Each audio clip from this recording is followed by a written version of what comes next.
श्री परमात्मने नमः। ओम श्री गुरुवे नमः। ओम श्री गणेशाय नमः। ओम नमो भगवते वासुदेवाय।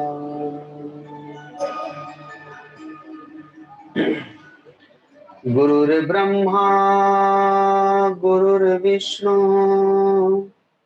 गुरुर्देवो महेश्वर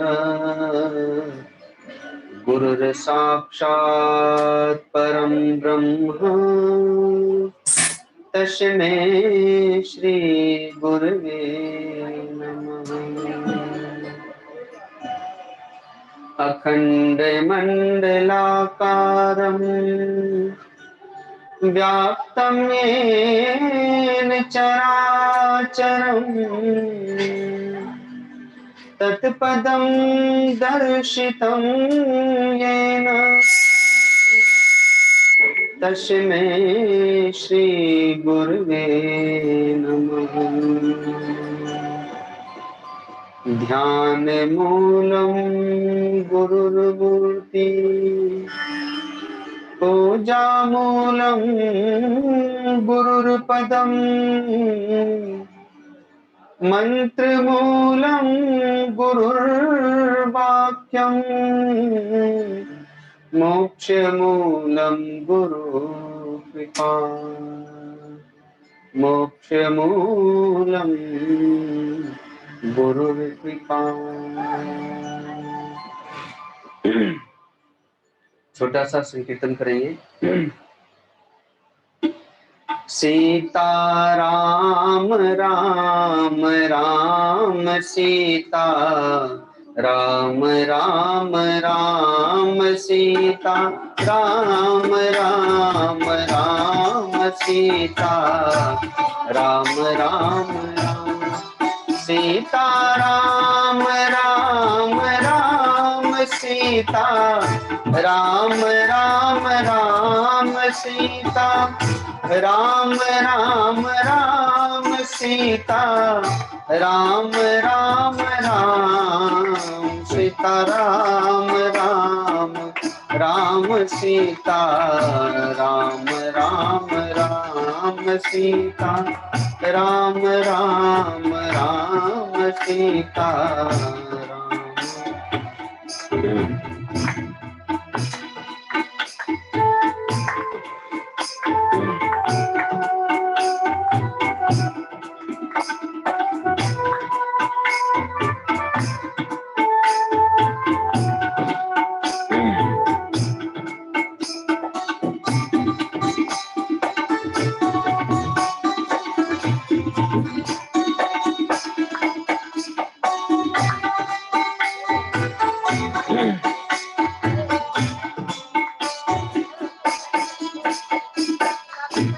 मंगल भवन मंगल हारी उमा सहित देवी जपत पुरारी। मंगल भवन मंगल हारी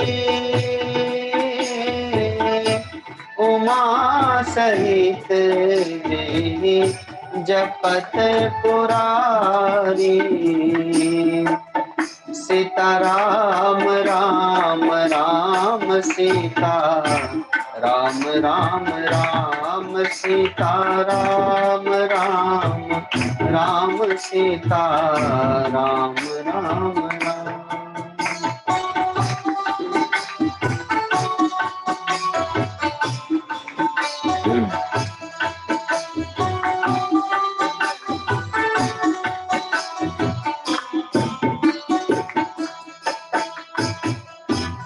अब मोहि भाव भरोसनु मनता, बिनु हरि कृपा मिलहि नहीं संता। अब मोहि भाव भरोसनु मनता, बिनु हरि कृपा मिलहि नहीं संता।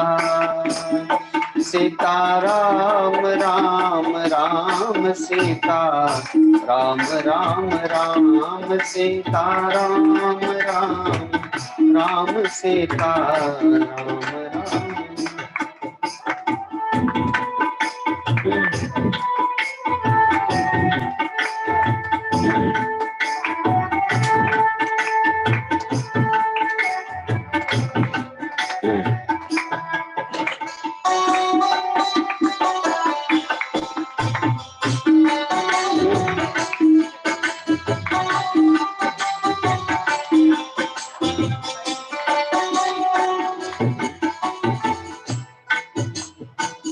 कोई सोई जो राम रचि राखा, को कर तर्क बढ़ावे शाखा। कोई सोई जो राम रचि राखा, को कर तर्क बढ़ावे शाखा। सीता राम राम राम सीता राम राम राम सीता राम राम राम सीता राम। सीता राम राम राम सीता राम राम राम सीता राम राम राम सीता राम राम राम सीता राम राम राम सीता राम राम राम सीता राम राम राम सीता राम राम राम सीता राम राम राम सीता राम राम राम। बोलिए सदगुरुदेव भगवान की, परम गुरुदेव महाराज की, श्री सत्य सनातन धर्म की, गौ माता की, श्री गंगा मैया की, सब संतों की, सब भक्तों की। ओम नमः पार्वती पते हर हर महादेव।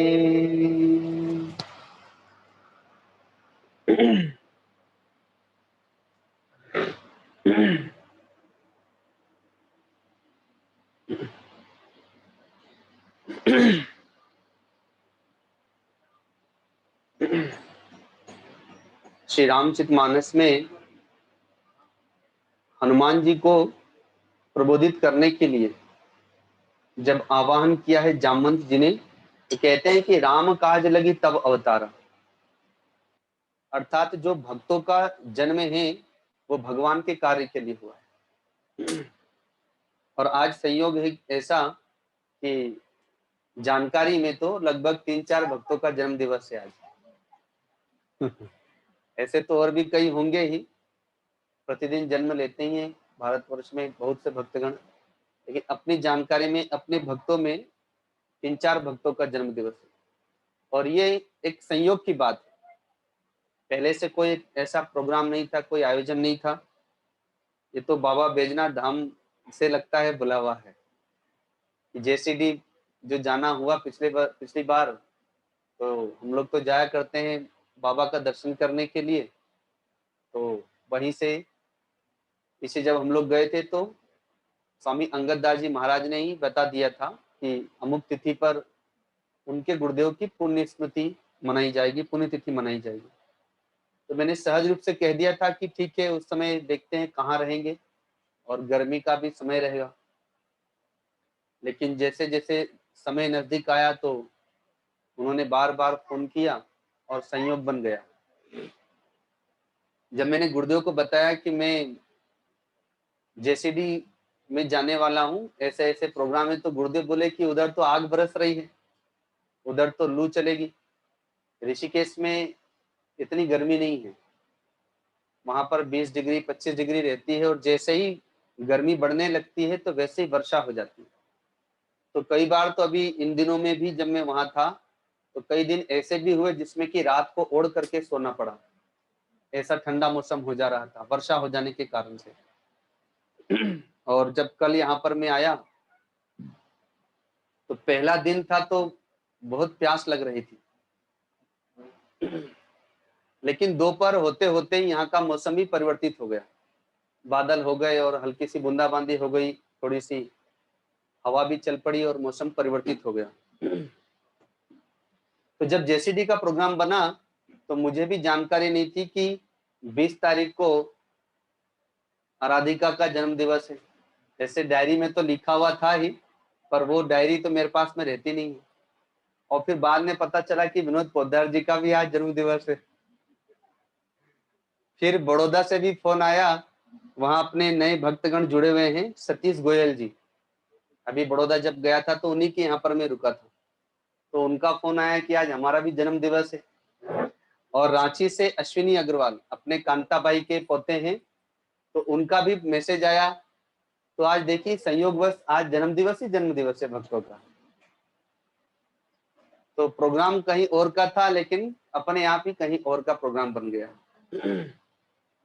तो मानस में भी आया है, और भगवत गीता में भगवान कहते हैं कि यदा यदा हि धर्मस्य ग्लानिर्भवति भारत अभ्युत्थानम धर्मस्य तदात्मानं सृजाम्यहम्। भगवान कहते हैं कि जब जब मैं धरती पर अवतरित होता हूँ धर्म की स्थापना के लिए, अधर्म का विनाश करने के लिए, पापियों का विनाश करने के लिए, धर्मात्माओं को भक्तों को सांत्वना देने के लिए, उनकी भक्ति ज्ञान और वैराग्य में वृद्धि करने के लिए, तो एक सगुण रूप को भगवान धारण करते हैं। लेकिन भगवान अकेले नहीं आते, अपनी शक्तियों को लेकर के आते हैं। सूर्य भी जब उदित होते हैं, भगवान सूर्य भी तो अपनी किरणों के साथ में उदित होते हैं। अंधकार दूर होने लगता है, सूर्य दिखाई नहीं देता, लेकिन लोग कहते हैं कि अरे चलो सुबह हो गई, देखो प्रकाश आ गया, सवेरा हो गया। अपने बाल बच्चों को जगाने लगते हैं, स्वयं उठ करके घर के काम में लग जाते हैं। सूर्य तो बाद में दिखाई देते हैं, लेकिन उनका प्रकाश पहले ही आ जाता है। तो जैसे भगवान सूर्य के उदित होने के साथ साथ ही उनकी किरणें उनके आने की पहले ही सूचना दे देती हैं, जगत को प्रकाशित कर देती हैं। तथा वैसे ही भगवान भी जब अवतार लेते हैं, प्रकट होते हैं, तो अपनी शक्तियों को साथ में लेकर के आते हैं, अपने भक्तों को साथ में लेकर के आते हैं। अकेले अवतार नहीं लेते भगवान। भगवान श्री राम, महात्मा भरत, महात्मा लक्ष्मण, महात्मा शत्रुघ्न और हनुमान जी जैसे परमप्रिय भक्त, सुग्रीव जी जैसे परमप्रिय भक्त, विभीषण जैसे परमप्रिय भक्त, ऐसी अनेकानेक शक्तियों को साथ में लेकर के आते हैं, भक्तों को साथ में लेकर के आते हैं, तब जाकर के दिव्य लीला करते हैं। भगवान श्री कृष्ण भी आए तो अकेले नहीं आए। भगवती राधा, बलराम जी, पांचों पांडव, ब्रह्मर्षि व्यास जी, विदुर जी, अक्रूर जी, ऐसी अनेकानेक दिव्य विभूतियों को लेकर के आए, अपनी लीला परिकर को लेकर के आए। मानो वे भगवान की शक्तियां हैं, भगवान की विभूतियां हैं, भगवान के भक्त हैं। अब मंदिर में अकेले भगवान बैठे रहेंगे तो अच्छा तो लगेगा नहीं, बिना पुजारी के तो शोभा होगी नहीं। अभी जब 84 कोस की यात्रा में हम लोग गए तो बहुत से ऐसे स्थान भी थे जो बिल्कुल निर्जन जंगल में, शाम के समय जाने में भी डर लगेगा, ऐसे ऐसे स्थानों में गए। लेकिन उस निर्जन जंगल में भी भगवान की बहुत सुंदर छवि वहां पर बनी हुई है, और पुजारी बहुत सुंदर श्रृंगार किए हुए हैं। तो व्यक्ति कितना भी थक करके जब वहां जाता है, तो जब वो विग्रह का दर्शन करता है भगवान की सुंदर छवि का, उसका मन प्रसन्न हो जाता है, प्रसन्नचित हो जाता है, उसकी थकान दूर हो जाती है। ऐसे स्थानों पर हम लोगों ने वहां जाकर के वन भोज किया। तो पुजारी के बिना भगवान के उस विग्रह की क्या महिमा रहेगी। भगवान जब आएंगे तो अपने भक्तों को लेकर के आएंगे, अपनी शक्तियों को लेकर के आएंगे, अपनी विभूतियों को लेकर के आएंगे। अरे रात्रि में जब चंद्रमा भी उदित होते हैं तो बिना तारों के नहीं आते। अगर कल्पना कीजिए, अगर आकाश में तारे न हो तो आकाश रात्रि में कैसा लगेगा। तो चंद्रमा भी बिना तारों के शोभा नहीं पाता। तो ठीक वैसे ही इस जगत में जब संत प्रकट होते हैं तो वो भी अपनी शक्तियों को, अपनी विभूतियों को, अपने भक्तों को लेकर के प्रकट होते हैं।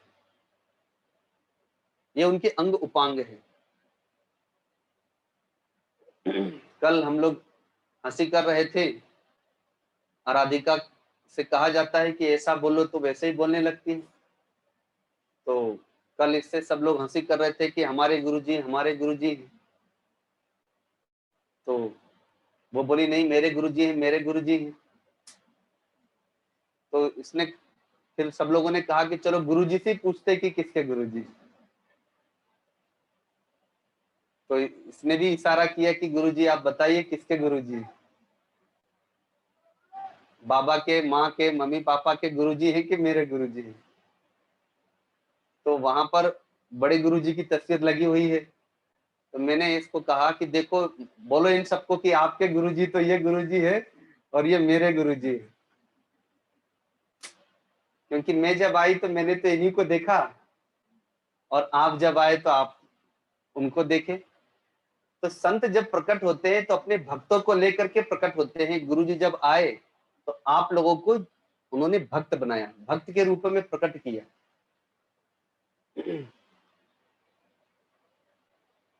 कोई भी संत बिना भक्त के, बिना विभूति के नहीं रहते। वो उनकी शक्तियां हैं, वो धर्म का प्रचार उनके माध्यम से ही करते हैं। ब्रह्मर्षि वशिष्ठ जी, वाल्मीकि मुनि, भरद्वाज मुनि, विश्वामित्र मुनि, अगस्त मुनि आदि जितने भी ऋषि महर्षि हुए, हम देखेंगे उनके गृहस्थ आश्रमी भक्त भी हुए और उनके सन्यासी ब्रह्मचारी संत भी हुए, ब्रह्मचारी गण, साधक गण भी हुए। उन्होंने सब प्रकार के भक्तों और साधकों को मानो जन्म दिया, अवतरित किया। इसीलिए तो मानस में जो मैंने प्रथम में चौपाई गाई कि राम काज लगी तब अवतारा। हल्का सा संगीत ले सकते हैं कि राम काज लगी तब अवतारा। हनुमान जी उसके पहले अपनी शक्ति को भूले हुए थे। वे एक साधारण से वानर बन करके रह रहे थे। उन्हें अपनी पूर्व स्मृतियों का भान नहीं था, शापवश भूल गए थे। अब बड़ा कार्य है, सीता जी की खोज करना है, सामने में 100 योजन समुद्र है। तो वो वास्तव में समुद्र नहीं है, वो वास्तव में वो भव सागर है। ये संसार रूपी सागर हम सबके सामने है। ये कितना गहरा है, ये कितना विशाल है, हमें पता नहीं। और हम अनंत जन्मों से इसमें भटक रहे हैं। यद्यपि हम इसको पार कर सकते हैं, लेकिन हमें अपनी शक्ति सामर्थ्य का बोध नहीं है। जैसे हनुमान जी को अपनी सामर्थ्य का बोध नहीं था। यद्यपि वहां पर जितने भी वानर थे वे सब अपने अपने सामर्थ्य को जानते थे। इसलिए सब कह रहे थे कि मैं 10 योजन जा सकता हूं, मैं 20 योजन जा सकता हूं, मैं 30 योजन जा सकता हूं। कोई 50 योजन, कोई 70 योजन, कोई 80 योजन तक बता देते। जामन जी कहते हैं कि मैं वृद्ध हो गया। जब मैं जवान था, भगवान जब वामन के रूप में विराट रूप धारण कर रहे थे, तो मैंने कुछ समय में ही 2.5 घड़ी में 7 परिक्रमा कर दी थी उस विशाल स्वरूप की। लेकिन अब मुझ में लगता है कि वो सामर्थ्य नहीं, वृद्ध हो गया। अंगद जी ने कहा कि मुझ में सामर्थ्य, में जा तो सकता हूं, लेकिन लौट के आ पाऊंगा कि नहीं ये मुझे पता नहीं। सुयोजन उड़ करके जाना, थक जाऊंगा, पता नहीं उधर से नहीं आ पाया तो काम अधूरा रह जाएगा। जामवंत जी ने कहा कि नहीं नहीं, आप तो हमारे सेनापति, आपको हम कैसे भेज दें? सेनापति सेना का अधिनायक होता है, वो तो आदेश देगा, हम आपको कैसे आदेश दे सकते हैं और कैसे भेज सकते हैं? इसलिए हम आपको नहीं भेजेंगे। तो फिर कौन जाएगा? काम तो फिर अधूरा रह गया।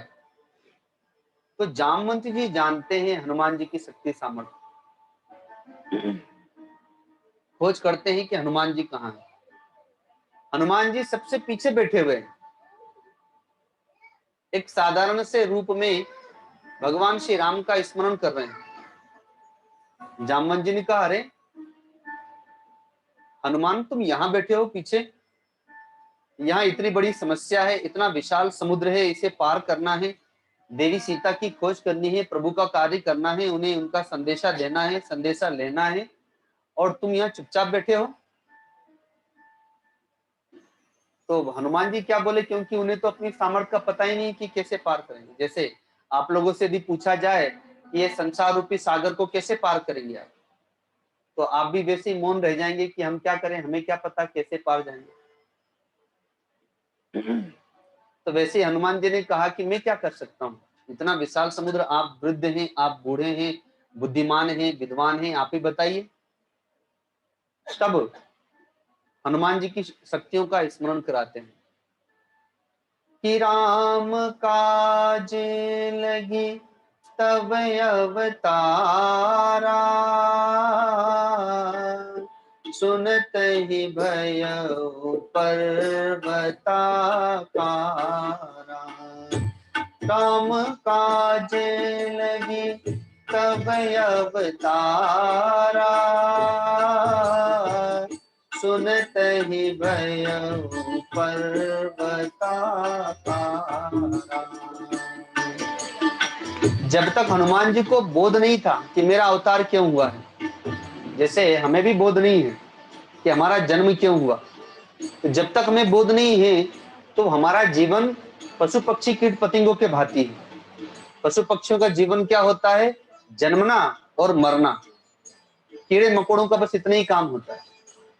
वर्षा के दिनों में देखा होगा, सुबह सुबह आप देखेंगे तो जहां बिजली जलती है उसके नीचे बहुत सारे कीड़े मरे हुए मिलते हैं वर्षा के दिन में।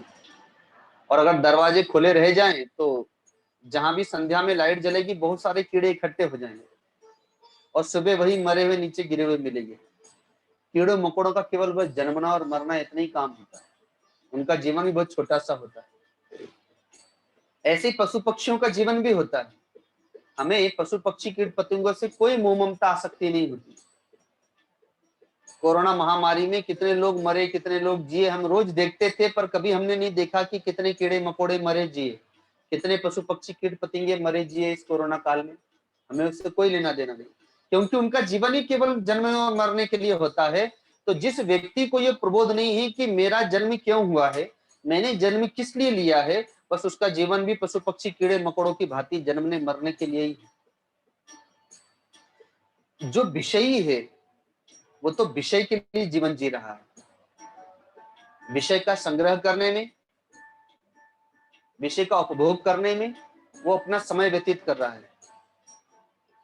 वो कमाता भी है तो विषय का संग्रह करने के लिए और विषयों का उपभोग करने के लिए, तो उसका भी जीवन कोई महत्वपूर्ण नहीं है। लेकिन भक्त का जीवन भगवान के लिए, भक्त का जीवन, साधक का जीवन सद्गुरु के लिए। जो भगवान के लिए जीवन जीता है, जो सद्गुरु के लिए जीवन जीता है, उसका जीवन बहुमूल्य हो जाता है, उसका जीवन दिव्य हो जाता है, उसका जीवन अमूल्य हो जाता है। इसीलिए तो मानस में देखिए, भगवान श्री राम के बाल चरित्र को बाल कांड नाम दिया। अयोध्या के में जो चरित्र हुआ उसे अयोध्या कांड नाम दिया। जब वन में दिव्य लीलाएं की, वानप्रस्थी हुए, तो अरण्य कांड दिया। अरण्य मतलब वन होता है। जब किष्किंधा में पहुंचते हैं तो किष्किंधा कांड दिया। जब लंका में गए, युद्ध कर रहे हैं, तो लंका कांड नाम दिया। पुनः लौट करके आ गए, अयोध्या के राजा बने, तो उत्तरकांड नाम दे दिया। वाल्मीकि रामायण में तो लवकुश का अवतार का भी वर्णन आया है, इसलिए उसे लवकुश कांड नाम दे दिया। लेकिन जिसमें हनुमान जी का दिव्य चरित्र है सुंदर चरित्र है, उसका नाम सुंदर कांड दिया, हनुमान कांड नाम नहीं दिया, सुंदर कांड नाम दिया। क्यों? क्योंकि हनुमान जी का जीवन भगवान के लिए है, हनुमान जी का जीवन अपने सद्गुरु के लिए, अपने संतों के लिए है। इसलिए उनका जीवन इतना सुंदर हो गया, इतना दिव्य हो गया कि गोस्वामी तुलसीदास जी क्या, वाल्मीकि मुनि भी उस कांड का नाम सुंदर कांड नाम देते हैं, जिसका पाठ हम सभी करते हैं। क्यों करते हैं? क्योंकि हमारा जीवन भी सुंदर हो जाए, हमारा जीवन भी दिव्य हो जाए। क्योंकि हमारा जीवन तो इतना सुंदर है नहीं, इतना दिव्य है नहीं कि हम अपने चरित्र का गायन कर सके लोगों के सामने। आप देखिए, हम कहीं भी बैठेंगे तो अपना दुख सुनाते हैं हम लोगों को, क्योंकि हमारा जीवन दुख से भरा हुआ है। या कोई खुशियों की बात हो गई तो सुख की चर्चा कर लेते हैं, लेकिन हमारे जीवन में ऐसी कोई दिव्यता नहीं है, इतनी सुंदरता नहीं है कि हमें गाना ना पड़े, बल्कि हमारे उस दिव्य जीवन को, हमारे उस सुंदर जीवन को देख करके दूसरे लोग उसका गायन करने लगे। लेकिन वो जीवन दिव्य हो सकता है, वो जीवन सुंदर हो सकता है कब? जब हम भी इस चौपाई को धारण करने लगे कि राम काज लगी तब अवतारा, अर्थात हमारा जो जन्म है वो भगवान के कार्य के लिए हुआ है, हमारा जो जन्म है वो गुरु के कार्य के लिए हुआ है, तो हमारे भीतर में भी वो शक्ति जागृत हो जाएगी, हमारे भीतर में भी वो भक्ति जागृत हो जाएगी, वो ज्ञान जागृत हो जाएगा, वो वैराग्य जागृत हो जाएगा। कि जब वो जागृत हुआ हनुमान जी में, तो हनुमान जी कहते हैं कि जामवन जी मुझे बताइए मैं क्या करूं। ये 100 योजन की बात कर रहे हैं, ऐसे 1000 योजन समुद्र को मैं एक छलांग में पार कर सकता हूं। मुझे जो अपनी शक्ति का बोध प्राप्त हुआ है, आप कहें तो मैं त्रिकुट पर्वत को ही उखाड़ के ले आता हूं, आप कहें तो मैं पूरी लंका को तहस नहस करके, रावण के अनुचरों का वध करके, रावण को बंदी बना करके ला करके प्रभु श्री राम को लाके दे सकता हूं। आप कहें तो मैं क्षण भर में भगवती सीता को प्रभु श्री राम से मिला सकता हूं, पर आप मुझे बताएं कि मुझे करना क्या है। तब जामवन जी ने बताया कि जितना प्रभु ने आज्ञा दी है बस उतना ही करना है। तो ये शक्ति कहां से आ गई? भीतर में शक्ति थी। जामवन जी जैसे सदगुरु ने उन्हें प्रबोध कर दिया, तो वैसे ही सदगुरु आपको प्रबोध करते हैं। शक्ति आपके भीतर में ही है, भक्ति आपके भीतर में ही है, ज्ञान वैराग्य आपके भीतर में ही है। जैसे काम क्रोध लोभ मोह राग द्वेष सब कुछ आपके भीतर में है, बस माता पिता भाई बांधवों के संसर्ग से उस बालक बालिका में वो संसर्ग से ही जागने लगते हैं पूर्व के काम क्रोध लोभ मोह। वैसे ही सदगुरु के संसर्ग से, संतों के संसर्ग से अपने आप भीतर के ज्ञान भक्ति वैराग्य जागने लगते हैं। भगवान के प्रति श्रद्धा प्रेम समर्पण अनुराग आदि ये सब जागने लगते हैं।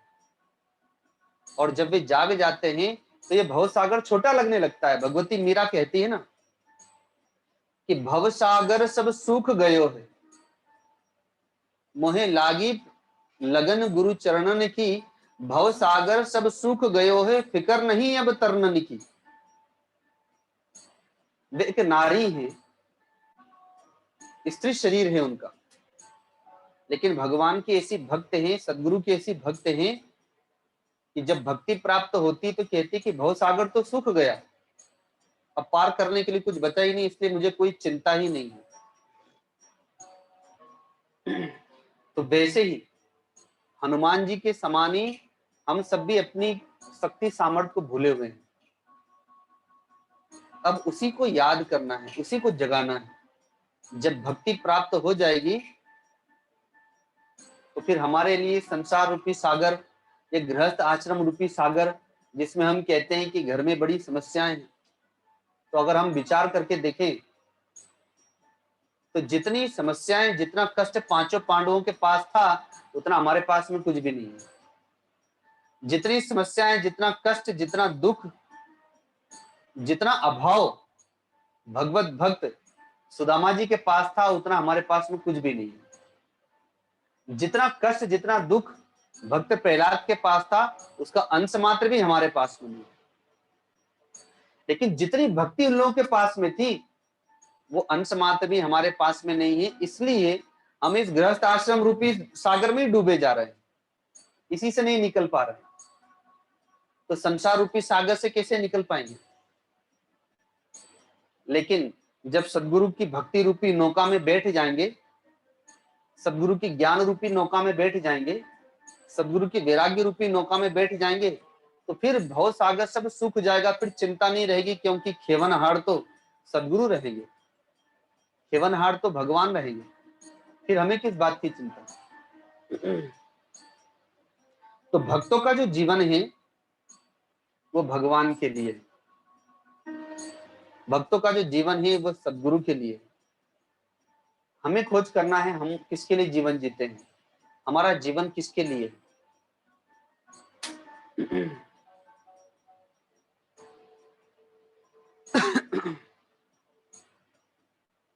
परम पूज्य गीताकांड बाबा जी,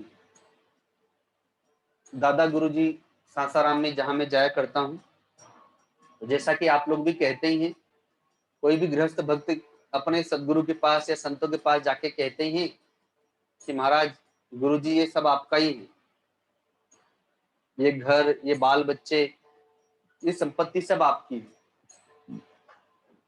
तो एक बार एक परिवार बाबा जी के पास गया, तो पहले गृहस्थ आश्रम में लोग बच्चे अधिक करते थे, 7-7, 8-8, 10-10 बच्चे हुआ करते थे। जैसे आप ही लोग देख लीजिए, आज से 50 साल पहले के जो लोग हैं, 40 साल पहले के लोग, आप लोगों का कितना बड़ा परिवार, परिवार में 5-5 भाई, 4-4 भाई, 4-4 बहनें। तो वैसे ही वो अपने 6-7 बच्चों को लेकर के बाबा जी के पास में गया और सबका परिचय देने लगा, सबको प्रणाम कराने लगा, और बाद में हर बार यही कहता, बाबा जी आपका ही बालक है, बाबा जी आपकी बालिका है। बार बार सब बच्चों के लिए यही कहने लगा, आशीर्वाद दीजिए कि ये आगे बढ़े, आशीर्वाद दीजिए। तो बच्चे थोड़े बड़े थे ही, छोटे से लेके बड़े, अब जब 7-8 बच्चे हैं तो 2 साल से लेकर के 10 साल तक के बच्चे तो होंगे। तो जब बार बार यही कह रहा था, बस सरकार आपके बच्चे हैं, महाराज आपके बच्चे, गुरुजी आपके बच्चे, तो बाबा जी नाराज होके बोलते हैं, ये भेड़ बकरियों को लेकर के चला आया और कह रहा है कि बाबा के बच्चे हैं, ये भेड़ बकरियों की तरह ही जीने मरने वाले हैं। अरे बाबा के बच्चे होते तो इसमें कोई संत होगा, संत होता, कोई भक्त होता, कोई विद्वान होता, कोई शूरवीर होता, कोई धर्मात्मा होता, कोई दानदाता होता, कोई महात्मा होता। ये भेड़ बकरियों कीड़े मकोड़ों के समान जन्म दिया है, तो इनका क्या महत्व कह रहे हो कि ये महाराज के बेटे, बाबा के बेटे, बाबा के बच्चे। जो गुरु का बालक होगा वो तो दिव्य होगा, और जो जीवों का बालक होगा वो तो जीव होगा, विषयों का बालक होगा तो विषयी होगा। तो माता पिता का कर्तव्य है, संस्कार देना माता पिता का कर्तव्य है। मां सुनीति अपने 5 वर्ष के बालक ध्रुव को उपदेश देती है, वन में भेजती है।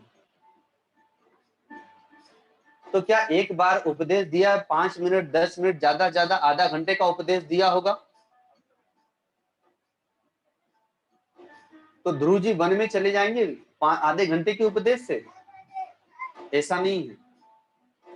जन्मते ही अपने बालक को ऐसा संस्कार दिया है, ऐसा संस्कार दिया कि जब उपदेश दिया वन जाने का, तो ध्रुव जी तपस्या करने चल दिए।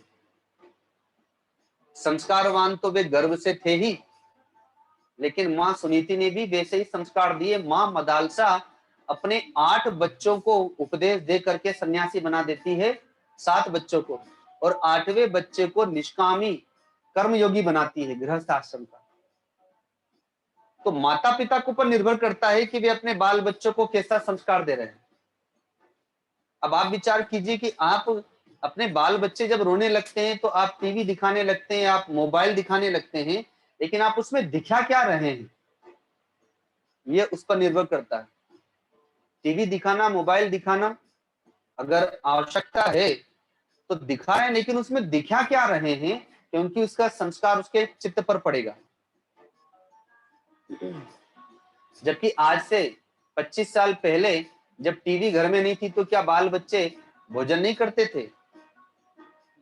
क्या उनका रोना चुप नहीं होता था? जबकि पहले तो अधिक बाल बच्चे होते थे। उन सबको वे माताएं कैसे रखती थी। मां कयाधु ने अपने बालक भक्त प्रहलाद को संस्कार दिया। जब वे गर्भ में हैं तभी संतों के पास में वे चली जाती हैं, वहां पर सत्संग श्रवण करती हैं और जन्मते ही उस बालक को संतों के मध्य में रखती हैं। अतः वे भक्त श्रोमणी कहलाते हैं। श्रीमद् भागवत महापुराण का यदि आप लोग अध्ययन करेंगे तो उसमें पाएंगे देवर्षि नारद जी पूर्व जन्म में एक शूद्र के यहाँ पे जन्म लिए और उनके पिताजी बाल्यावस्था में ही गुजर गए। उनकी विधवा मां के वे इकलौते पुत्र, अब वह दूसरों के घर में बर्तन पोछा करने जाती हैं और अपने पुत्र को पालती हैं। तो उसमें आप पढ़ेंगे तो पाएंगे कि वो जिनके यहाँ पर काम करने जाती थी उनके यहाँ चतुर्मास बिताने के लिए संतों की मंडली आई, तो उनकी सेवा में वह रहती है। तो वे 5 वर्ष के हैं उस समय, 6 वर्ष के लगभग रहे होंगे, अर्थात बालक रहे होंगे नारद जी पूर्व जन्म में। तो वे संतों के मध्य में ही विचरण करते हैं, उन्हीं का जूठा खाते हैं, उन्हीं की सेवा करते हैं, उन्हीं के मध्य खेलते हैं, उन्हीं की कथा सुनते हैं। तो आगे चल करके वही देवर्षि नारद जी बनते हैं। कहते हैं कि संतों का जूठा खा करके मेरे सारे पाप धुल गए। उनकी ध्यान की मुद्रा देख के, उनका कीर्तन सुन करके, उनका सत्संग सुन करके उस जन्म में मेरा चित्त मग्न हो जाता था। और उनकी ऐसी कृपा हुई कि देखो इस जन्म में मैं भगवान का गण बन गया, पार्षद बन गया, भगवान का भक्त बन गया। देवर्षि नारद जी। मां सुमित्रा अपने पुत्र लक्ष्मण को उपदेश देती है कि पुत्र बती जुबती जग सोई, रघुपति भगत जासु सत होई। कहती है कि बेटा आज मैं धन्य हो गई, तुम राम के हो गए इसलिए आज मैं धन्य हो गई, आज मैं मां हो गई। इसके पहले तो मैं केवल तुम्हारी मां थी।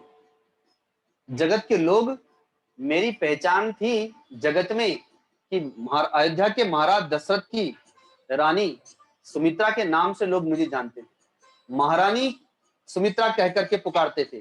लेकिन अब जगत के लोग मुझे मां सुमित्रा कह करके पुकारेंगे क्योंकि तुम राम के भक्त हो गए।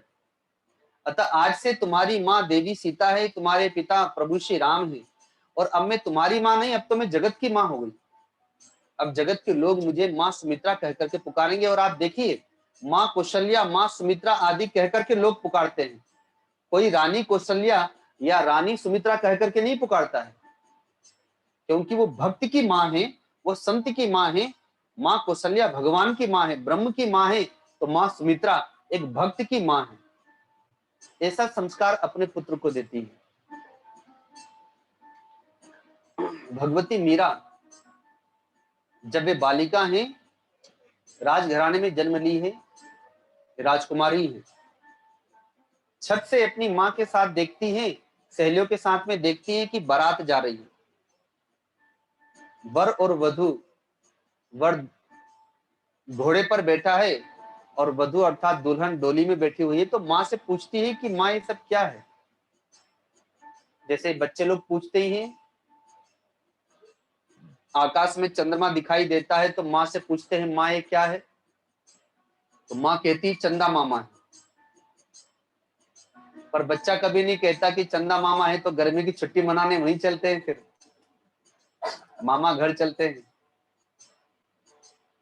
लेकिन उसकी जिज्ञासा चूंकि वहीं शांत हो गई, इसलिए वो चंदा मामा के नाम से ही जानता है बस।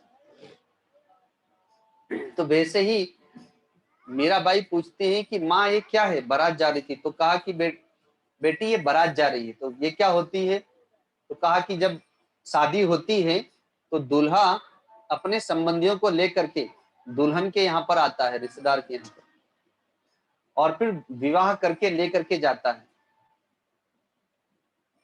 उस बालिका को दुल्हन बन करके अपने माता पिता भाई बांधुओं को त्याग करके अब दूल्हे को ही अपना पति, अपना सर्वस्व समझ करके, उसके माता पिता को अपना माता पिता समझ करके अब उसी के पास अपना सारा जीवन बिताना होता है, उसी के अधीन अपना सारा जीवन बिताना होता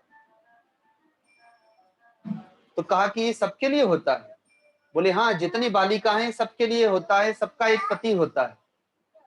तो कहती है कि फिर मेरा पति कौन है? तो वो तो बालिका है। तो अब माँ क्या उत्तर दे कि इसका पति कौन है? अभी तो विवाह हुआ नहीं, अभी इसके लिए कोई सोचा नहीं, बड़ी होगी तब सोचेंगे। अब वो जिद करने लगती कि नहीं, मुझे बताओ मेरा पति कौन है, मेरा पति कौन है। तो लड्डू गोपाल की तरफ इशारा कर देते थे कि यही तुम्हारे पति है। तो ऐसी लगन लग गई, क्योंकि उस समय कोमल चित्त है, उसमें ऐसा संस्कार बैठ गया कि गाने लगती है कि मायरी में तो लियो गोविंदो मोल, मैंने लियो बजंतो ढोल। और आगे जब धीरे धीरे भक्ति बढ़ती चली जाती है, तो वही भगवती मीरा गाती है कि मेरो तो गिरधर गोपाल दूसरो न कोई। आदि आदि सब लोग जानते ही। तो वो संस्कार ऐसा दृढ़ हो गया कि वो सदा भगवान की ही होकर के रह गई, फिर किसी की नहीं हुई। यद्यपि उनका विवाह होता है सामाजिक और लौकिक रीतियों के अनुसार, लेकिन शरीर का विवाह होता है, आत्मा का विवाह नहीं होता। आत्मा का संबंध तो उन्होंने परमात्मा से ही कर दिया। भगवती सीता जब गर्भवती होती है तो प्रभु श्री राम ने उन्हें वन में त्याग दिया था। वे चाहती तो अपने पिता के घर जा सकती थी, राजा जनक के पास में, लेकिन वे नहीं गई। वे जान गई कि प्रभु श्री राम ने मेरा परित्याग क्यों किया। जब प्रभु श्री राम के रहते हुए, भगवान के रहते हुए, उनकी अपनी प्रजा मेरे जीवन में कलंक लगा सकती है, तो जब प्रभु श्री राम नहीं होंगे, हम लोग नहीं होंगे, तो आगे आने वाली सामाजिक पीढ़ियां हम पर कलंक क्यों नहीं लगाएंगी? अतः प्रभु चाहते हैं कि मेरा जीवन निष्कलंक हो। ये जो झूठा कलंक मेरे जीवन में लगाया गया है, वे उसे धोना चाहते हैं। तो इसलिए मुनि की शरण में चलती हूँ, संतों की शरण में चलती हूँ। वाल्मीकि मुनि के आश्रम में चली जाती है। उस समय वे गर्भवती हैं, लव और कुश उनके गर्भ में है। देखिए, संतों के मध्य में रहने से, संतों के संसर्ग से, ब्रह्मर्षि वाल्मीकि मुनि के संसर्ग में रहने से, वे दोनों बालक इतने दिव्य होते हैं कि छोटे छोटे बालक हैं, लेकिन जब युद्ध में लक्ष्मण, भरत और शत्रुघ्न तथा अन्य अयोध्या की सेना और जो सुग्रीव, अंगद, हनुमान, विभीषण जैसे शूरवीर भी आते हैं, सबको मूर्छित कर दिया। हनुमान जी मूर्छित नहीं हुए तो हनुमान जी को बंदी बना लिया। ऐसे शूरवीर पुत्रों को जन्म देती है। तो संतों के संसर्ग से शूरवीर प्रकट होते हैं। और इतना ही नहीं, वे मातृ-पितृ भक्त भी हैं, वे गुरु भक्त भी हैं और भगवान के भक्त भी हैं। जब भगवान श्री राम युद्ध करने आए, तब जाकर के वाल्मीकि मुनि आते हैं, मध्यस्थ बनते हैं, युद्ध से रोकते हैं, विरत करते हैं। जब राजसी यज्ञ कर रहे हैं, अश्वमेध यज्ञ कर रहे हैं भगवान श्री राम, उस समय वही लव कुश, वाल्मीकि रामायण की रचना वाल्मीकि मुनि ने सत्यु के अंतिम चरण में कर दी थी, छंद और संस्कृत के श्लोकों के माध्यम से। तो वही लव कुश पूरी अयोध्या की गलियों में जाकर के उस वाल्मीकि रामायण का प्रचार करते हैं, गा गा करके। छोटे छोटे बालक हैं, लेकिन कितने विद्वान हैं कि संस्कृत के छंदों को तालबद्ध होकर के वीणा की धुन पर वे गायन करते हैं, संगीत के साथ में गायन करते हैं, जिसे सुनकर के सारी अयोध्या की प्रजा स्तंभित रह जाती है। इतनी प्रशंसा होती है कि भगवान श्री राम के पास में सूचना जाती है, तो वे भी सारी सभा के साथ में बैठ करके उस दिव्य चरित्र का, अपने ही चरित्र का श्रवण करते हैं। लेकिन उस चरित्र को सुनाते लव कुश ने ये सिद्ध कर दिया कि हमारी मां भगवती सीता निष्कलंक है। उन पुत्रों ने अपने मां के उस कलंक को धो दिया। सारी सभा के मध्य में, सारे समाज के मध्य में, सारी प्रजा के मध्य में। तो उस मां ने कितनी तपस्या की अपने पुत्रों के लिए, ऐसे संस्कारवान पुत्रों को जन्म दिया। तो माता पिता का कितना बड़ा दायित्व है। जैसे आज किसान अपनी फसल को पकाने के लिए कितना प्रयत्नशील है, तो माता पिता को कितनी तपस्या करना पड़ेगी अपने पुत्रों को, अपने पुत्रियों को एक विद्वान बनाने में, धर्मात्मा बनाने में, भक्त बनाने में, शूरवीर बनाने में, मातृपितृ भक्त बनाने में, गुरु भक्त बनाने में, भगवत भक्त बनाने में। तो इसके लिए उन्हें सजग होना होगा।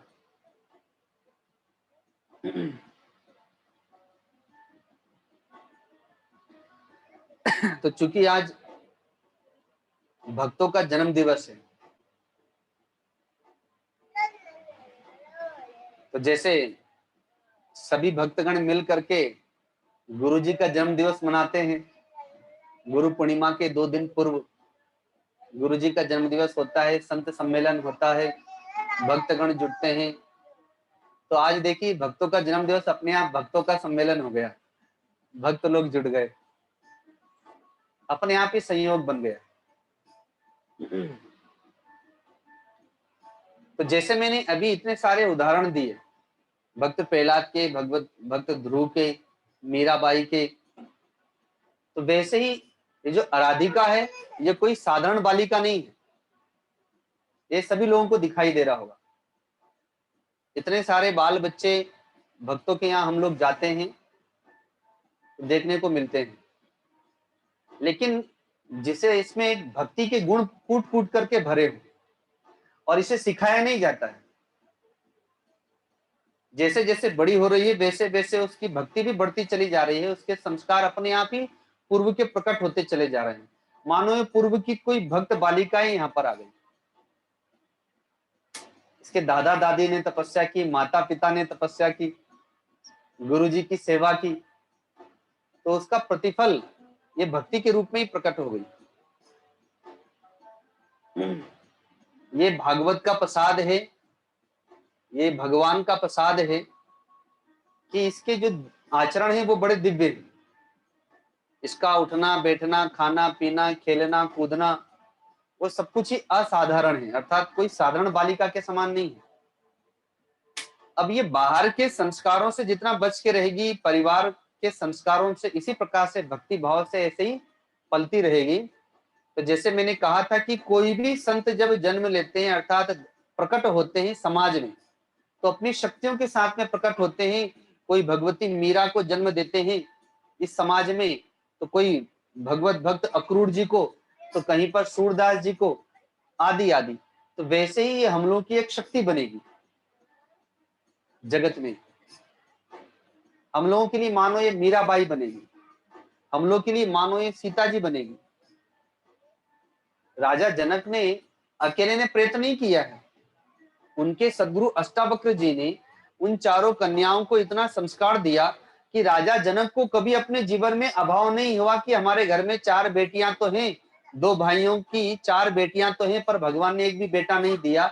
ऐसा उन्हें कभी विचार नहीं आया, क्योंकि उन चारों बेटियों का जीवन इतना दिव्य था कि बेटों का जीवन से भी अग्रगण्य निकल गया। आज राम जी को बाद में याद करते हैं, पहले सीता जी को याद करते हैं, सीताराम कहते हैं, राम सीता नहीं कहते। ऐसा दिव्य जीवन है उन चारों का। तो राजा जनक तो अपने आप को बड़ा गौरवान्वित समझते हैं कि सीता का पिता होने का मुझे सौभाग्य मिला। तो कल मैं तो इन लोगों से हंसी करते हुए कह रहा था कि अभी तो लोगों की पहचान है कि आराधिका आप लोगों की पोती है, आप लोगों की बालिका है। कहीं भविष्य में ऐसा ना हो कि आराधिका के माध्यम से आप लोगों की पहचान हो जाए कि ये आराधिका के दादा दादी हैं और ये आराधिका के माता पिता हैं। क्योंकि इसके जो दिव्य संस्कार धीरे धीरे बड़े होते होते शरीर के वे संस्कार प्रकट हो रहे हैं, तो कल के दिन ऐसा भी हो सकता है।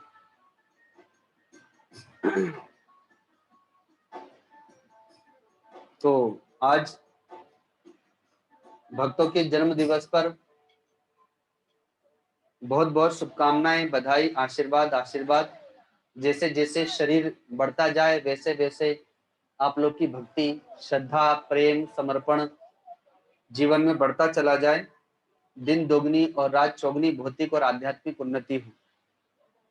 अब एक छोटा सा पद जब राधा जी प्रकट होती हैं तो उस समय का है यह। परम पूज्य मस्तराम बाबा जी के विषय में मैं आप लोगों को बताया करता हूँ। ऋषिकेश में जहाँ गंगा जी के तट पर भागीरथी धाम आश्रम है, राम झूला के पास में ही बाबा जी का आश्रम है। यद्यपि वे जब तक रहे उन्होंने आश्रम बनने नहीं दिया, वे गुफा में ही रहते थे। हनुमान जी जब संजीवनी बूटी लेके जा रहे थे तो उस पहाड़ का थोड़ा सा भाग गिरा था गंगा जी में, उसे हनुमान शिला नाम दिया हनुमान जी ने। तो या तो उस शिला पर रहते थे और या तो एक छोटी सी गुफा है जिसके भीतर वो केवल बैठ सकते थे, बस इतनी छोटी सी गुफा। आज भी वो गुफा है। ना वो पाँव में जूते चप्पल पहनते थे। गर्मी के दिनों में वहां की रेत तप जाती थी।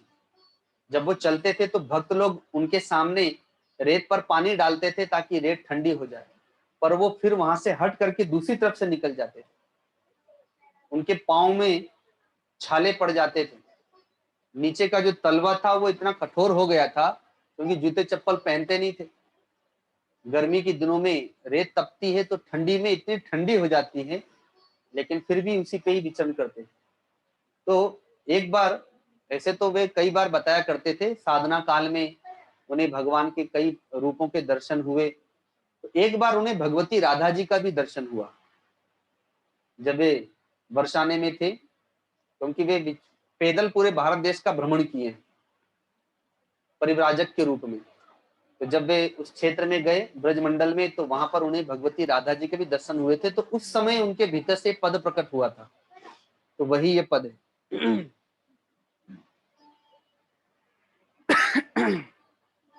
तो ये पद इसलिए गा रहा हूं कि जब ये बालिका का जन्म हुआ तो इन लोगों ने पूछा कि इसका नाम क्या रखा जाए। तो मेरे मन में आया कि ये तो भगवान का प्रसाद है, भागवत का प्रसाद है, और ये भगवान की और सदगुरु की साधिका बनेगी, तो इसलिए इसका नाम राधिका होना चाहिए।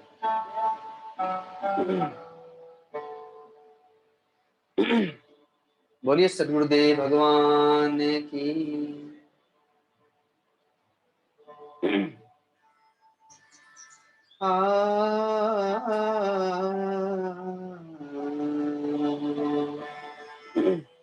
थोड़ा सा ऊंचा लेंगे।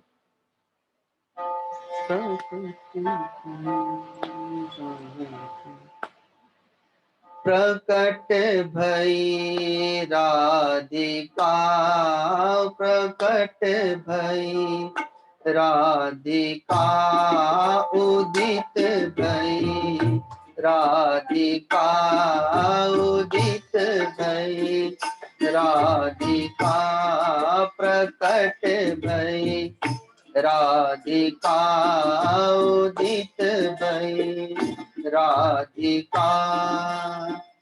गंग की तरंग सी, माधुरी उमंग सी, गंग की तरंग सी, माधुरी उमंग सी, प्रेम की सी व्यंजना, उदित भई राधिका, उदित भई,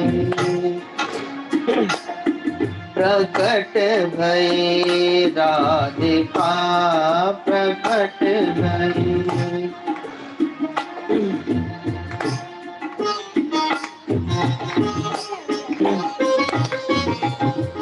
माइक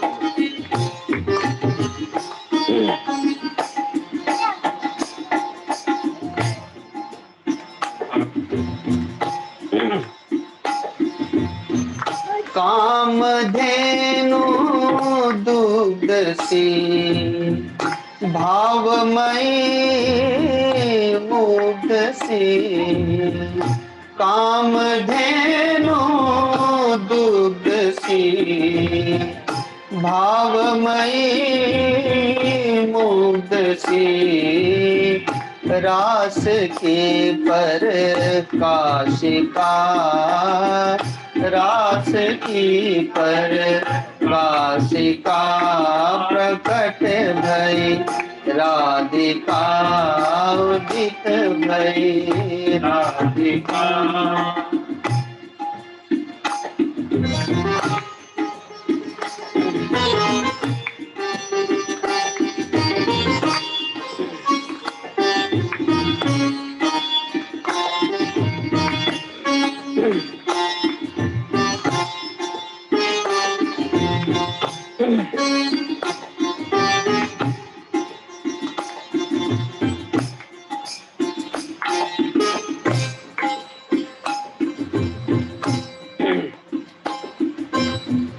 विरह विलासिनी वृंदावन वासिनी, विरह विलासिनी वृंदावन वासिनी, विरह विलासिनी वृंदावन वासिनी, विरह विलासिनी वृंदावन वासिनी।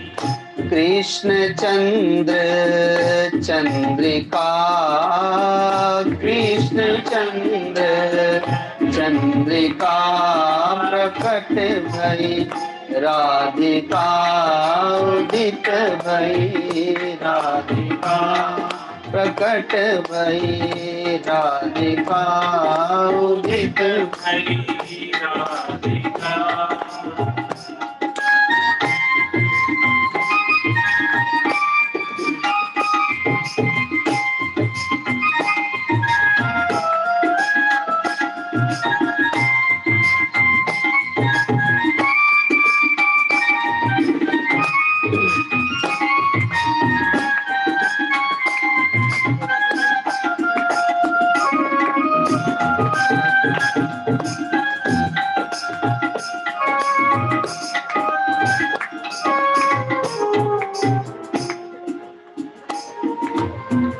कारुण्य लहराने, विराग राग बरसाने, कारुण्य लहराने, प्रेम राग बरसाने, कीर्ति की दोहिता, कीर्ति की दोहिता प्रकट भई, राधिका उदित भई, राधिका प्रकट भई, राधिका उदित भई, राधिका।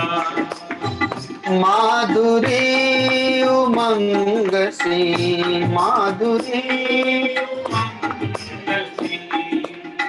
गंग की तरंग सी, गंग की तरंग सी। प्रेम की से व्यंजना, प्रेम की सी व्यंजना प्रकट भई, राधिका उदित भई, राधिका प्रकट भई, राधिका उदित भई, राधिका प्रकट भई, राधिका उदित भई, राधिका प्रकट भई, राधिका उदित भई, राधिका उदित भई, राधिका उदित भई, राधिका। बोले वृंदावन बिहारी लाल की, बोले राधिका रानी की। एक छोटा सा भजन और है, दोनों लोग नृत्य करेंगे, ठीक है।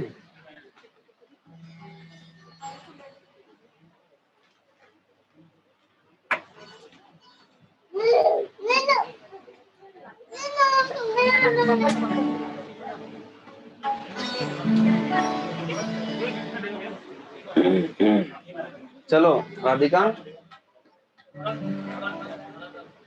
चुंडी ओढ़ के, ठीक है। देखो दीदी भी चुंडी ओढ़ के करेगी।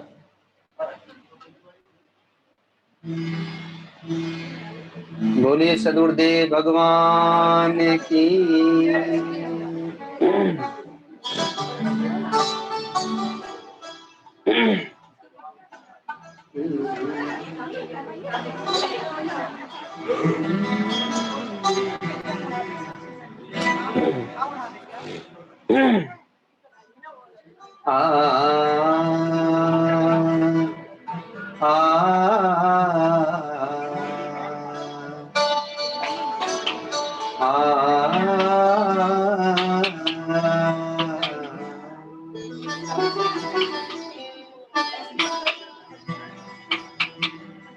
मैं ओढ़ चुनरिया लाल नाचूं तेरे अंगना में, ओढ़ चुनरिया लाल नाचूं तेरे अंगना में, ओढ़ चुनरिया लाल नाचूं तेरे अंगना में, नाचूं तेरे अंगना में,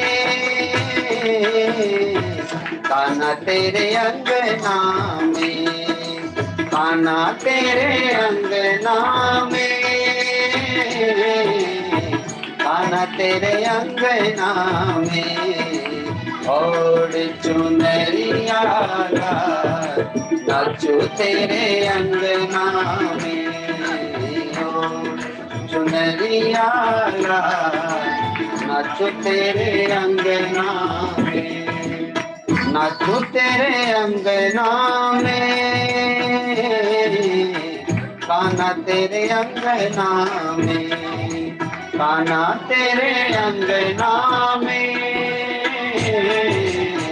कान्हा तेरे अंगना में, ओढ़ चुनरिया लाल नाचूं तेरे अंगना में, ओढ़ चुनरिया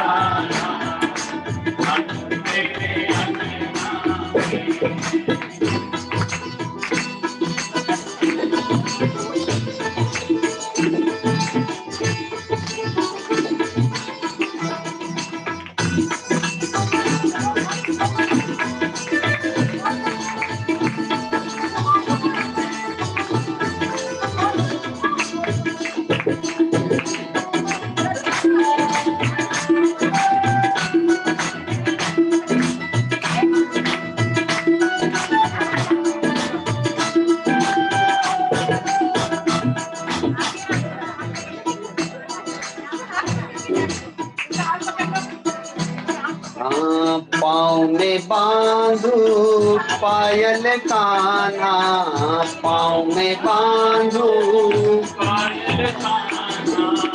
पाँव में बांधू पायल कान्हा, पाँव में और बजाऊं गड़तार नाचूं तेरे अंगना में, और बजाऊं गड़तार नाचूं तेरे अंगना में, और चुनरिया लाल नाचूं तेरे अंगना में, और चुनरिया लाल नाचूं तेरे अंगना में, कान्हा तेरे अंगना में, कान्हा तेरे अंगना में, कान्हा तेरे अंगना में, कान्हा तेरे अंगना में, ओढ़ चुनरिया लाल नाचूं तेरे अंगना में, ओढ़ चुनरिया हाँ, और बजाऊं करताल नाचूं तेरे अंगना में,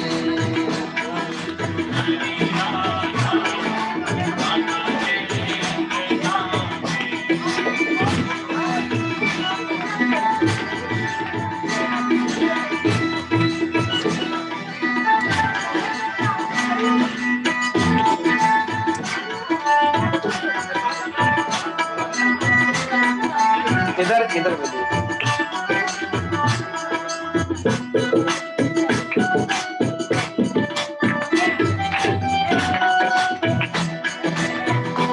नाचना है ना, चुनरी क्यों उतार दिया? जाओ मम्मी से चुनरी लेके आओ, नाचो। द्वार खड़े हैं भक्त तिहारे, द्वार खड़े द्वार खड़े हैं भक्त तिहारे, द्वार खड़े और खड़े हैं द्वार, नाचो तेरे अंगना में, और खड़े हैं द्वार, नाचो तेरे अंगना में।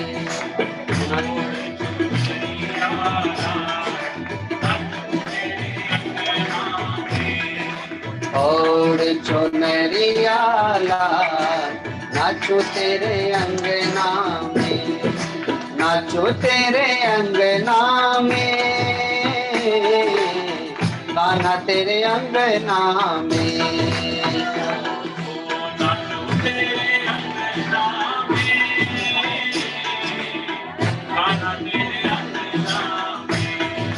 कान्हा तेरे अंगना में, कान्हा तेरे अंगना में।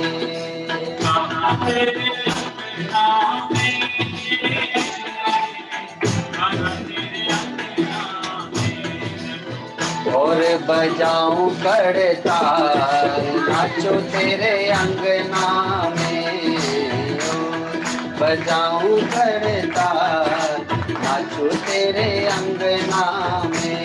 मैं और चुनरिया लाल, नाचो तेरे अंगना में, चुनरिया लाल, नाचो तेरे अंगना में, नाचो तेरे अंगना में, कान्हा तेरे अंगना में, नाचो तेरे अंगना में, कान्हा तेरे अंगना में। और चुनरिया लाल, नाचो तेरे अंगना में, और चुनरिया लाल, नाचो तेरे अंगना में। और बजाऊं करताल, नाचो तेरे अंगना में, और खड़े हैं द्वार, नाचो तेरे अंगना में। नाचो तेरे अंगना में, नाचो तेरे अंगना में, नाचो तेरे अंगना में। बोले वृंदावन बिहारी लाल की, सदगुरुदेव भगवान की। अब आप लोग भजन गाइए। हाँ नींद में है, कोई बात नहीं, प्रयत्न किया। हाँ इसीलिए।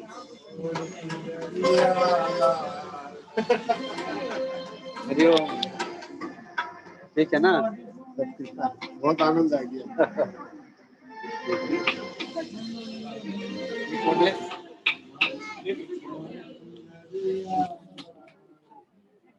हरिओम, ठीक है ना सर? चलेंगे उधर जेसीबी बनाएंगे प्रोग्राम। अरे हाँ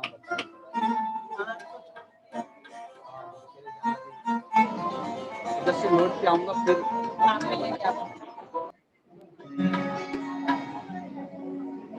है ना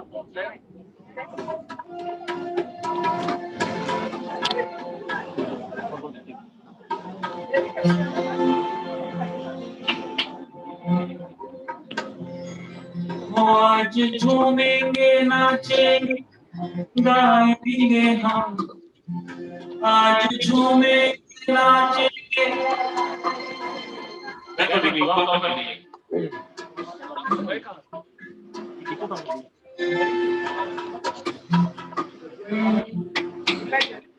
आज झूमेंगे नाचेंगे गाएंगे हम, आज झूमेंगे नाचेंगे गाएंगे हम, ओ राधा रानी का, ओ लाडो रानी का, ओ राधा रानी का जन्मदिन मनाएंगे हम, राधा रानी का जन्मदिन मनाएंगे, आज झूमेंगे नाचेंगे गाएंगे, आज झूमेंगे नाचेंगे गाएंगे, राधा रानी का, लाडो रानी का, ओ श्यामा प्यारी का जन्मदिन मनाएंगे, लाडो रानी का जन्मदिन मनाएंगे।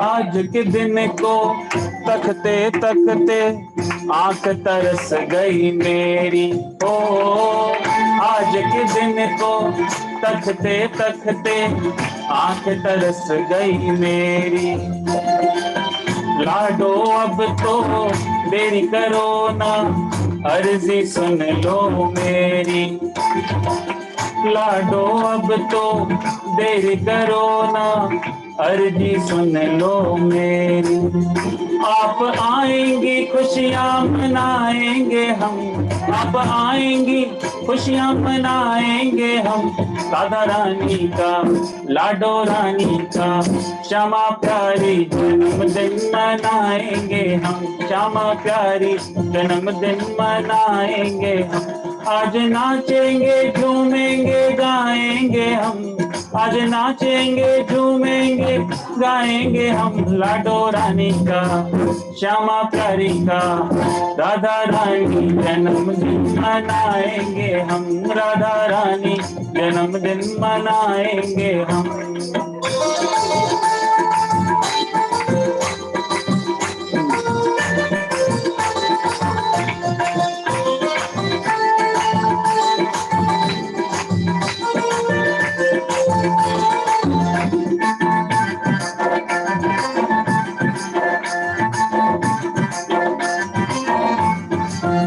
मेरी लाडली की निकली सवारी, लाडली की निकली सवारी, ओ लाडली की शोभा है न्यारी न्यारी, लाडली की निकली सवारी, लाडली की शोभा है न्यारी, एक तरफ ललिता एक तरफ विशाखा, एक तरफ ललिता एक तरफ विशाखा, दूसरी तरफ है पालनहारी, लाडली की निकली सवारी, लाडली की शोभा है न्यारी, आज लाडली की निकली सवारी, लाडली की शोभा है न्यारी, एक तरफ ललिता एक तरफ विशाखा, एक तरफ ललिता एक तरफ विशाखा, बीच में जगत की पालनहारी, लाडली की निकली सवारी, लाडली की शोभा है न्यारी।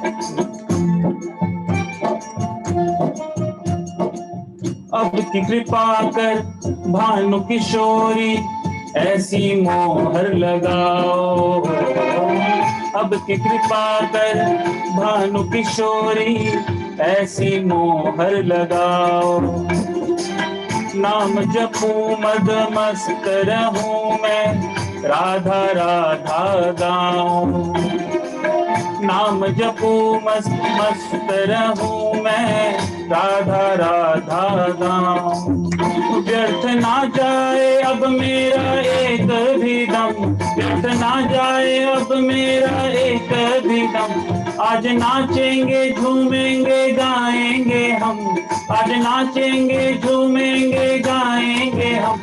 राधा रानी का, लाडो रानी का, श्यामा प्यारी का जन्मदिन मनाएंगे हम, श्यामा प्यारी का जन्मदिन मनाएंगे हम।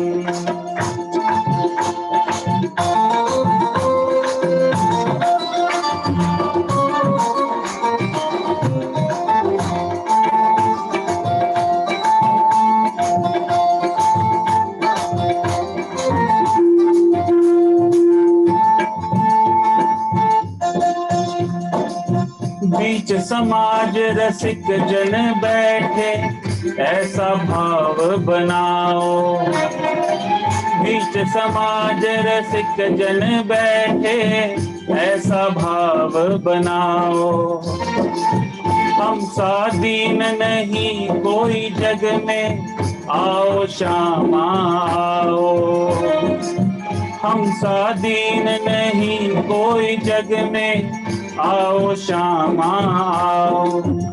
आप आएंगी ठुमका लगाएंगे हम, आप आएंगी ठुमका लगाएंगे हम। लाडो रानी का, राधा रानी का, श्यामा प्यारी का जन्मदिन मनाएंगे हम, लाडो रानी का जन्मदिन मनाएंगे।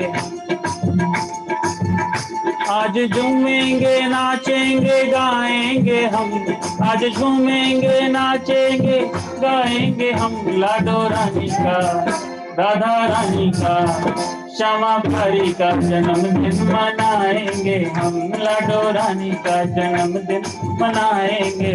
श्यामा प्यारी का जन्मदिन मनाएंगे, लाडो रानी का जन्मदिन मनाएंगे हम। बोल राधा रानी की, बोल सावरिया सेठ की।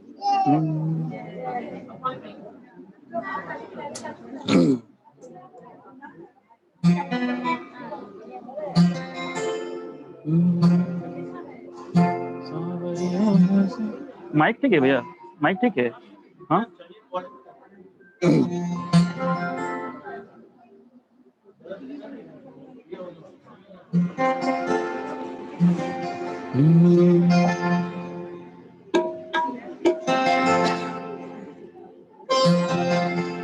सांवरियो है सेठ, सांवरियो है सेठ हमारी, राधा जी से ठाणी है।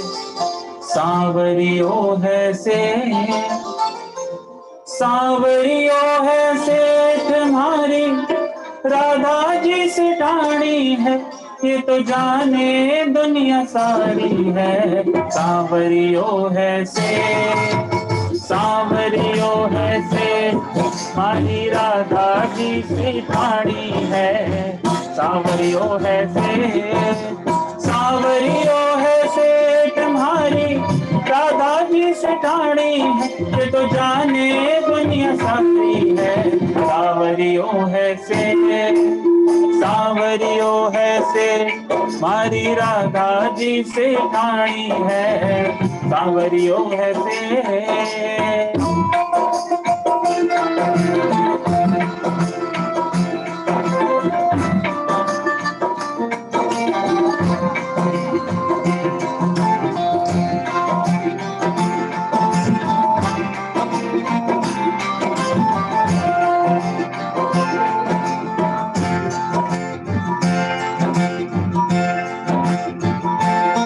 राजाओं के राजा, महारानी की रानी, राजाओं के राजा, महारानी की रानी, सिर मोर मुकुट ताज है।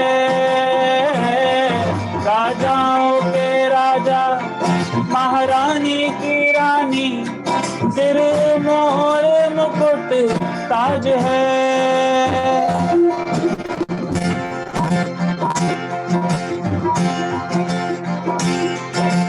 जोड़ी बड़ी प्यारी, दरबार है प्यारा, जोड़ी बड़ी प्यारी, दरबार है प्यारा। राधा संग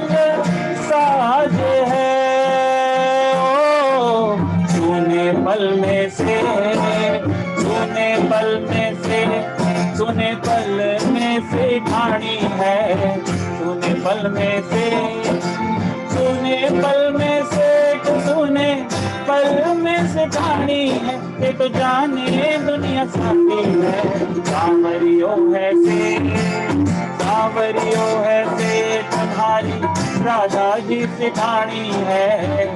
सांवरियो है से।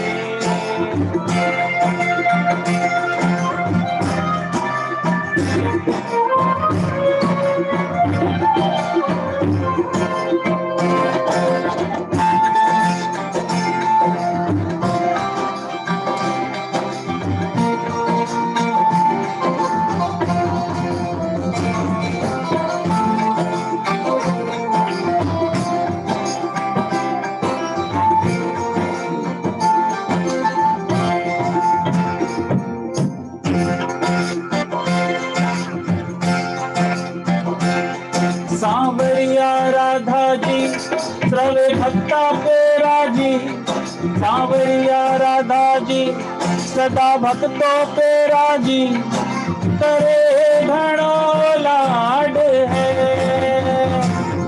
सांवरिया राधा जी श्रवे भक्ता पे राजी, करे घणो लाड है।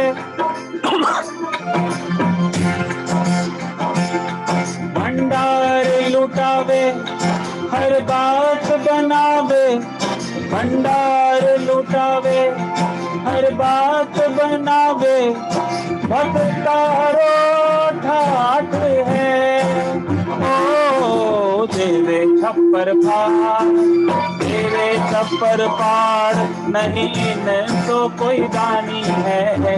देवे छप्पर फाड़, देवे छप्पर फाड़, नहीं इनको तो दानी है, तो जावे दुनिया सारी है।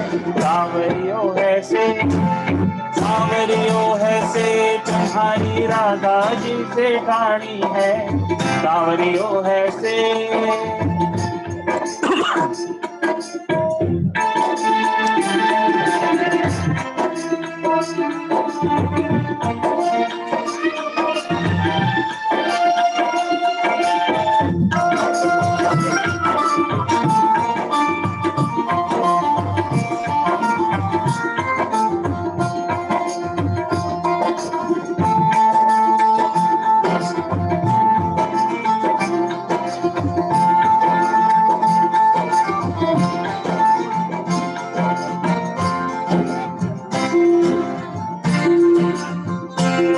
सुख दुख में सांवरिया, सुख दुख में राधा जी, सुख दुख में सांवरिया, सुख दुख में राधा जी सदा मेरे साथ है।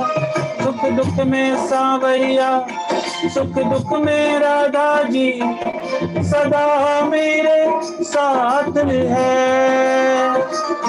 मेरी चिंता दूर करे, मेरी विपदा दूर करे, मेरी चिंता दूर करे, मेरी विपदा दूर करे, रवे मेरे साथ है। ओ भक्तारो तो काम, भक्तारो तो काम, बस एक हाजरी लगानी है। भक्तारो तो काम, भक्तारो तो काम, बस एक हाजरी लगानी है, ये तो जाने दुनिया सारी है। सांवरियो है से, सांवरियो है से तुम्हारी राधा जी से ठानी है। सांवरियो है से।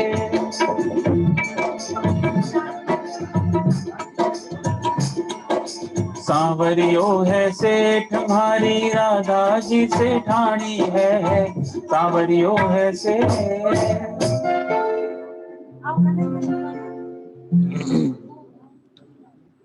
थोड़ा इसके नीचे का ई कर देते भैया, ई कर देते।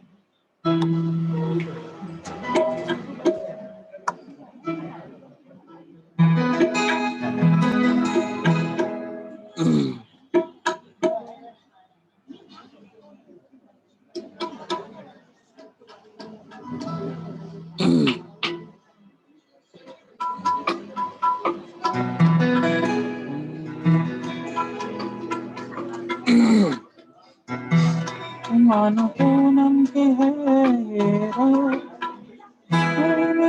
चांद निकला, गली में आ चांद। नीचे करते हैं भैया, और डी करते हैं, डी मेजर पे।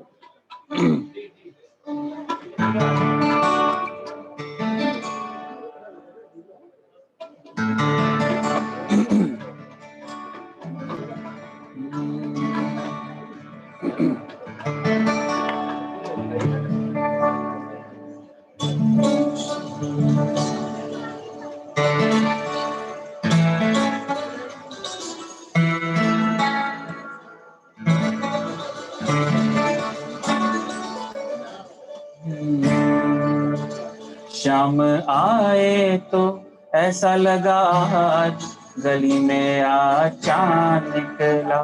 शाम आए तो ऐसा लगा आज, घर मेरे चांद निकला।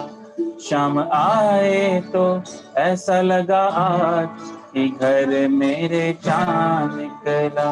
शाम आए तो ऐसा लगा आज, कि घर मेरे चांद निकला। मानो पूनम की है ये रात, मानो पूनम की है ये रात, कि घर मेरे चांद निकला, कि घर मेरे चांद निकला। शाम आए तो ऐसा लगा आज, घर मेरे चांद निकला। गुरु आए तो ऐसा लगा आज, घर मेरे चांद निकला।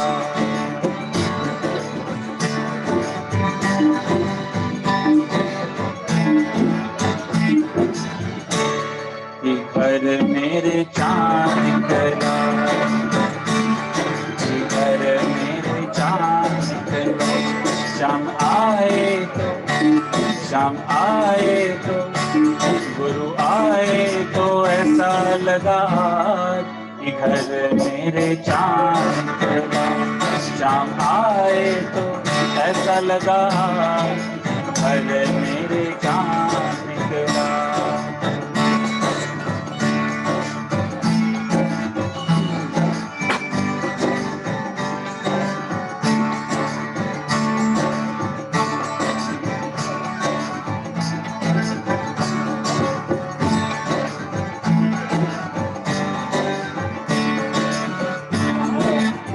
रिदम कम करना है, रिदम ना डाउन कर दीजिए, रिदम थोड़ा।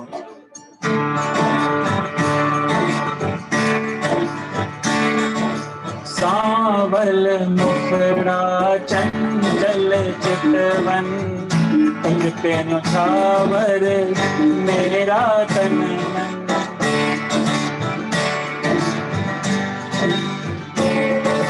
सांवल मुखड़ा चंचल चितवन, तुझ पे न्यौछावर मेरा तन मन।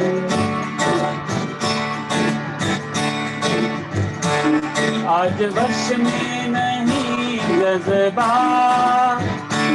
आज वश में नहीं जज्बा, कि घर मेरे चांद निकला, कि घर मेरे चांद निकला, कि घर मेरे चांद निकला। गुरु आए तो ऐसा लगा आज, कि घर मेरे चांद निकला। शाम आए तो ऐसा लगा आज, कि घर मेरे चांद निकला। मानो पूनम की है ये रात, मानो पूनम की है ये रात, गली में आ चांद निकला, कि घर मेरे चांद निकला। शाम आए तो ऐसा लगा आज, कि घर मेरे चांद निकला।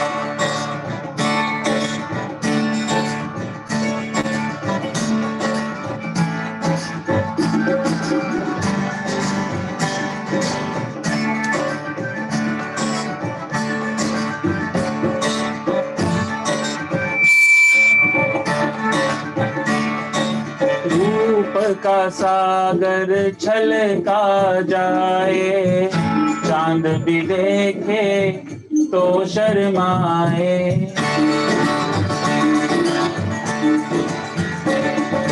रूप का सागर छलका जाए, चांद भी देखे तो शर्माए। करे आंखों ही आंखों में बात, करे आंखों ही आंखों में बात, इधर मेरे चांद निकला, इधर मेरे चांद निकला, इधर मेरे चांद निकला। गुरु आए तो ऐसा लगा आज, इधर मेरे चांद निकला। गुरु आए तो ऐसा लगा आज, इधर मेरे चांद निकला। मानो पूनम की है ये रात, मानो पूनम की है ये रात, इधर मेरे चांद निकला, इधर मेरे चांद निकला, इधर मेरे चांद निकला।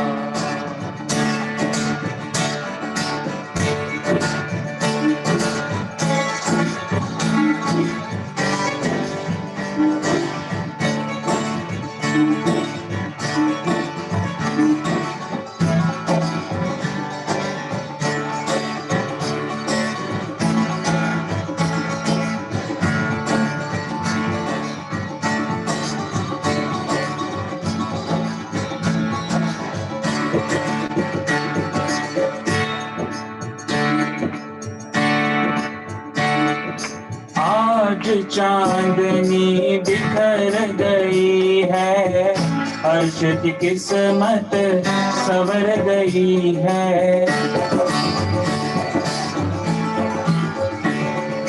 आज चांदनी बिखर गई है, अर्श की किस्मत संवर गई है।